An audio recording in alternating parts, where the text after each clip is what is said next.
Чернобыль атом электр станциясы әлемдегі ең ірі ядролық апат болған орын. 1986 жылдың 25 сәуірінде реакторлардың бірін сынақтан өткізу жұмыстары басталды. Төменгі қуаттағы реактор және апатты жағдайдағы салқындату жүйесін өшіру қажет болды. Жұмысшылар бұл сынаққа толық дайындалмаған еді және қауіпсіздік хаттамасы еленбей, сынақтар жалғаса берді.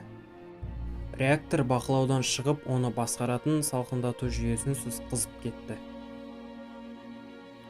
Қарбалас басталып, жұмысшылар реакторды қолмен сөндіруге ұмтылды.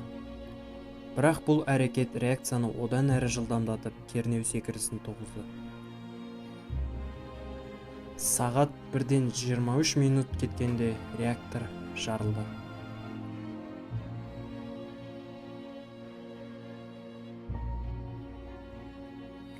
Басқа атом электр станцияларынан айырмашылығы, Чернобыль реакторлары болат не темір бетонмен қапталмаған еді. Завод жарылып, бөлінген радиоактивті материалдар мен қалдықтар жан-жаққа шашырап, айналаны өлім қатері жоғары зонаға айналдырды.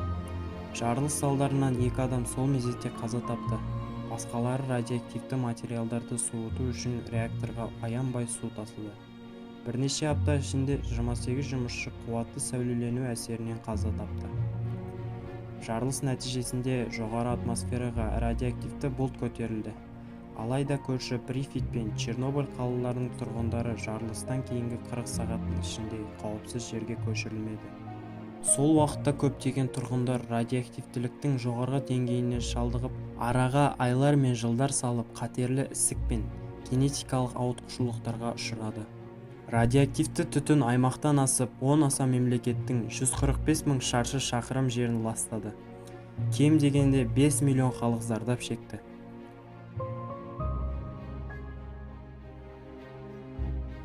Атом энергиясы жөніндегі халықаралық агенттіктің есептеуі бойынша, Чернобыль апаты 4000 адамның өмірін қиды. Бірақ басқалар радиоактивті қалдықтар бүкіл Еуропаға таралуын ескерсе, ақырғы сан бұдан да көп болуы мүмкін деп санайды. Радиолық энергия қазба отынның лайықты әрі тұрақты балама түрі болып саналады.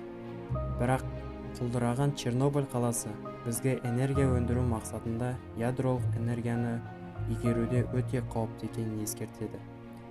1986 жылдың қараша айына дейін апатқа ұшыраған блок залалсыздандырылып, ошақталды.